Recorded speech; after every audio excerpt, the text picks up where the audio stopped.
बात बिहार चुनावों की छिड़ी है तो मैं किस्सा, एक कहानी, एक ऐसे व्यक्ति के बारे में बताना चाहती हूँ जो वाकई आज के जमाने में आपको सिर्फ एक किस्सा ही लगेगा।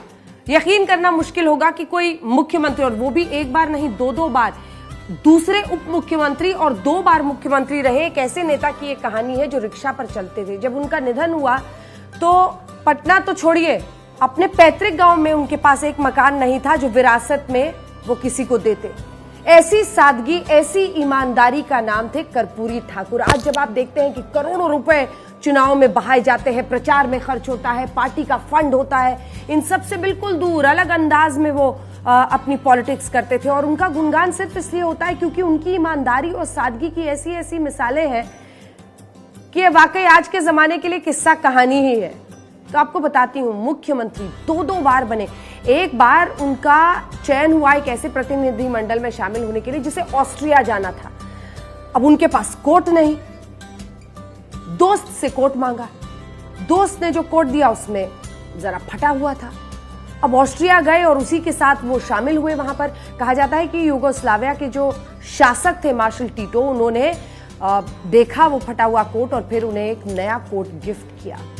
ऐसी सादगी, ऐसा व्यक्तित्व। एक और किस्सा है उनके बारे में कि एक बार उनके पिता का, चूंकि वो पिछड़ी जाति से आते थे, एक बार पिता का अपमान किया। वहां पर जो कुछ दबंग सामंती लोग थे उन्होंने उनके पिता का अपमान किया तो पूरी खबर फैली कि डीएम साहब आ रहे हैं, डीएम साहब आ रहे हैं, उनके घर पे उनके पिता का अपमान कर दिया है, डीएम साहब आ रहे हैं, पुलिस के खिलाफ कार्रवाई करेंगे और इन लोगों के खिलाफ कार्रवाई करेंगे।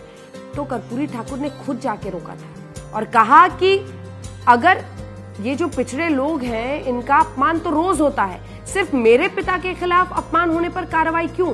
अगर पुलिस वाकई किसी का अपमान न होने दे, सख्त कार्रवाई करे, तब बात हो।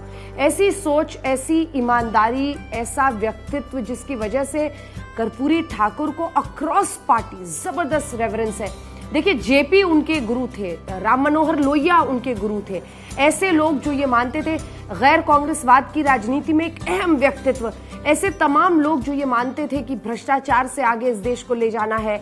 अगर कोई 2 बार मुख्यमंत्री हो और उसके पास अपना कोई मकान ना हो जो वो विरासत में आने वाली पीढ़ियों को दे, इसी से आप उनकी ईमानदारी का एक अंदाजा लगा सकते हैं। और फिर बिहार की राजनीति की बात हो रही है तो सोचिए आज कैसे करोड़ों रुपए बहाए जाते हैं चुनाव प्रचार से लेकर, किस तरह से पार्टी में आरोप लगता है कि टिकट खरीदने के लिए आपको इतनी रकम देनी पड़ती है।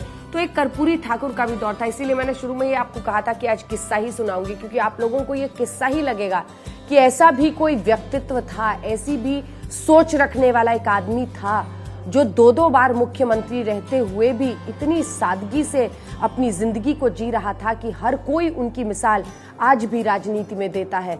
ऐसे थे कर्पूरी ठाकुर और बिहार की राजनीति में एक अमिट छाप उन्होंने अपनी सादगी, ईमानदारी, अपनी साफगोई, अपनी विचारधारा से छोड़ी है। मुख्यमंत्री बनते ही उन्होंने 27% आरक्षण पिछड़ों को दे दिया था। ये उनकी सोच थी, क्योंकि उन्होंने उस गरीबी को, उन परेशानियों को, उस भेदभाव को इतने करीब से देखा था कि उनके अंदर वो जज्बा था। मंडल कमीशन तो बाद में, लेकिन उससे पहले ही उनका ये बदलाव करना बताता है कि उन्होंने सोचा था कि कैसे सबको लेकर आगे बढ़ना है। लेकिन ये अलग बात है कि चाहे ये तमाम कदम नाकाफी ही साबित हुए हैं। आज भी कई बार लगता है कि क्या वाकई जिस बहारे की बात हो रही है वो हो पाया है, नहीं हो पाया है। लेकिन इतना जरूर है कि कर्पूरी ठाकुर एक ऐसी मिसाल है जिनको कम से कम हम और आप किस्सा गोई के ही जरिए, बातों के ही जरिए याद जरूर करें, ताकि भ्रष्टाचार मुक्त, ईमानदारी वाली राजनीति की भी पहचान, उसका चेहरा बने कर्पूरी ठाकुर को कोई बिहार की राजनीति में भुला न सके।